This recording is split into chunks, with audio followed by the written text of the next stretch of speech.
Welcome everybody to a segment that I'm calling Combating Consensus.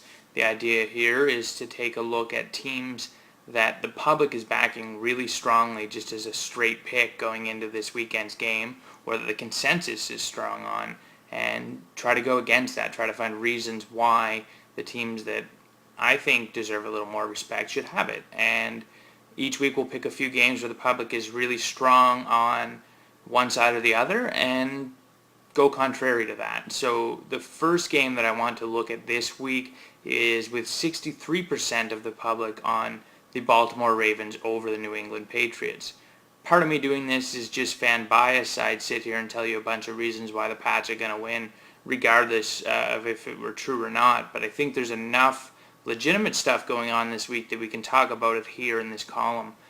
So the first reason is New England is an improved team. I've seen a lot of talk this week and a lot written as well about how New England has struggled to get after the quarterback.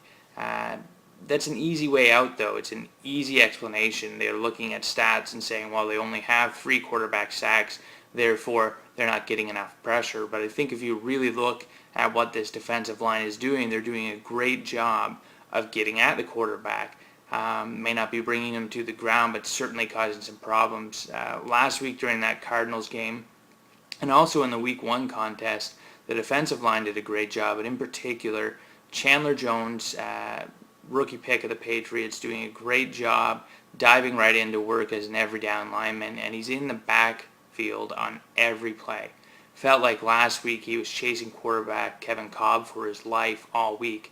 Now, he might not have brung him down 4 times, but he was there, moving him out of his comfort zone, moving him off his spot, and forcing bad throws. And that's just as important to the defense as it is in getting a sack. So I don't think that we can say they're not doing a good job getting to the quarterback, and I think they'll continue to do good getting there this week against Joe Flacco and the Ravens. Another thing benefiting that line is just the fact that I really think they're doing a good job of holding opposing rushers as well. Part of this is that they haven't faced any elite rushers yet. At least it doesn't look like Chris Johnson's ready to rejoin that class so far. But the other part is they're doing a great job at holding opponents down. They've given up only 62.5 yards per game on the ground, and it's not just a volume thing. They're doing that by allowing only 2.6 yards per carry, which is the second lowest number in the league through 2 weeks. So their rush defense is doing a good job. That's also attributable to the line, I think, and the work that they're doing in closing off the gaps. Now, I know this week they're on the road going into Baltimore, but regardless of venue, the Patriots have beat the Ravens in 6 of 7 contests since the year 2000, and home road, it doesn't matter. They're doing a good job against a tough opponent.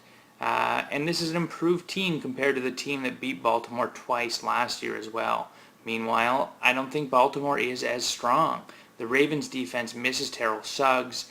They have produced a number of turnovers. They did a lot of that last week against Philadelphia, but they were getting destroyed in the total yardage department, and they weren't able to get off the field. And I think that's really going to hamper them against an offense like New England's, who can make you pay if you're not getting off the field, if you're allowing them to convert third downs.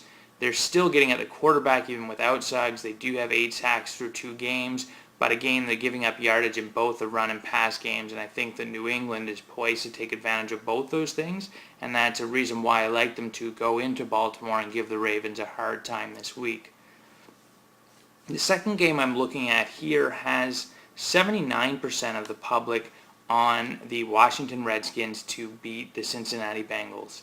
I'm not totally sold on the Bengals yet. I'm not even sure that I'm going to check them off as my pick this week, but I do think that 79% is a pretty surprising number to be on Washington. Now, Robert Griffin III has been outstanding through 2 games. He's gone beyond even our lofty expectations of him, and he did a great job, particularly in New Orleans, going up against a defense that maybe isn't as strong as we thought it would be, but still a defense that has some playmakers and a team at home that's pretty tough to beat, even if they are now 0-2. He's got a chance, Robert Griffin, to go home now after 2 consecutive contests on the road, and I think he's going to play well. but we have to recognize that he's not this entire Redskins team. And in fact, the entire Redskins team won't be on the field on Sunday.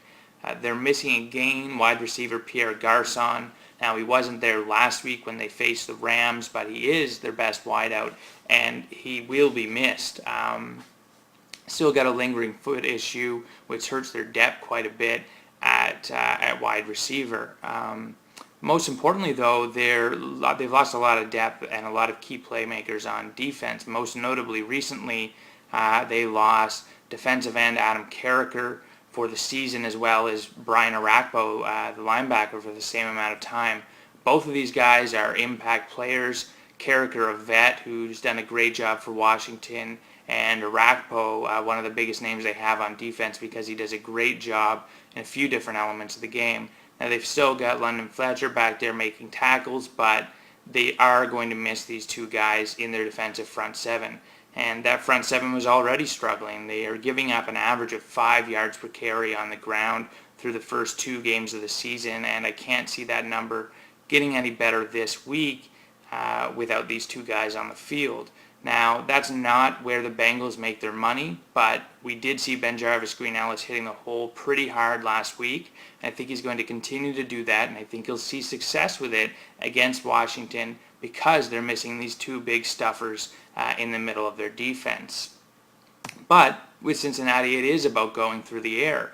Here, Cincinnati has struggled in their own right defensively, but Washington is actually worse. They're pretty close to the bottom of the league in passing yardage allowed. Part of that is because Drew Brees had to throw a ton against them in the season's first game, but the reality is they are letting up yards through the air, and without these two guys getting after the quarterback, without them being able to stop the run, it all means more time for Cincinnati in the passing game. Andy Dalton's going to do well if he doesn't face pressure. A.J. Green's going to be able to get a little deeper for Cincinnati, and they might connect on a couple of long ones. All of that, along with the emergence of a guy, Andrew Hawkins, who I love to watch run with the ball because he's just a little fella and he moves pretty well. All of that makes me think that Cincinnati has a legitimate shot here against the Redskins, and certainly enough that I'm surprised to see 79% of the public on the Washington Redskins. Last game I want to look at this week is one where actually the public is backing the team I think is going to win, but we're talking about 52-48, so it's essentially a split proposition. That is the Texans against the Broncos. Houston's 2-0. They faced some inferior opponents, yes, but they won those games convincingly, and as we saw with New England, you've got to give credit to a strong team that does handle its business against some weaker opponents. This week they do get a much more stern test in the Broncos on the road, but I think that they're going to be able to handle it. They've done a great job running the ball as we expected this year. The two-headed attack of Arian Foster and Ben Tate is working well. They don't seem to be missing some of the people that they've lost on their offensive line. They're moving the ball really well here, and what that's allowing Matt Schaub and the rest of the offense to do is not press. We see Schaub just taking his time back there, making the smart completion. He's not having to play from behind, which means they're not making mistakes. And this ball control, run hard, smash mouth kind of offense is working really well for Houston, and I expect it to continue to work this week.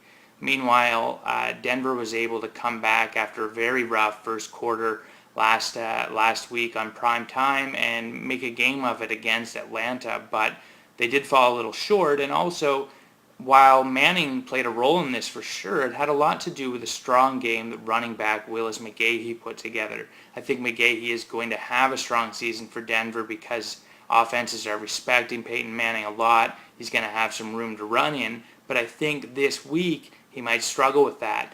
The Texans aren't getting run on a ton. Part of that, again, it's because they're winning the games they're playing, so opponents aren't rushing the ball that often against them, but they've only given up 72 yards a game on the ground, and they are keeping opponents out of the end zone with no rushing touchdowns. So I think that we have to acknowledge this and expect that maybe Willis McGahee isn't going to get as many opportunities. Maybe he struggles a bit. Then there's the Texans' pass defense, which has been exceptional as well. They're first in the league in total defense against the pass, and they've also intercepted opposing quarterbacks 3 times. Now, I don't expect Peyton to continue the turnover fest that we saw last week against the Falcons, but I think that you can expect him to struggle if McGahee can't run the ball on the ground, if Houston scores a little early, and he does have to press a bit, like he felt like he did last week. It can lead to some bad decisions, it can lead to some long third down conversions, and all of that, I think, plays into the Texans' hands. It's why I think they should be heavy favorites this week against Denver, and it's why I think that 48% of the public is missing out on this game. That's it. Those are my 3 picks for the week. We'll see how it goes. Again, we're picking all road teams this week, which can be a bit of a risky proposition, but I do like New England to go into Baltimore and handle their business. I like Cincinnati to at least keep it very relevant against Washington and probably come away with the win there at FedEx Field. And I like the Texans to move to 3-0 with a win over Peyton Manning and the Broncos. Thanks for checking in. We'll leave it to the games to decide on Sunday, but I hope you like to listen.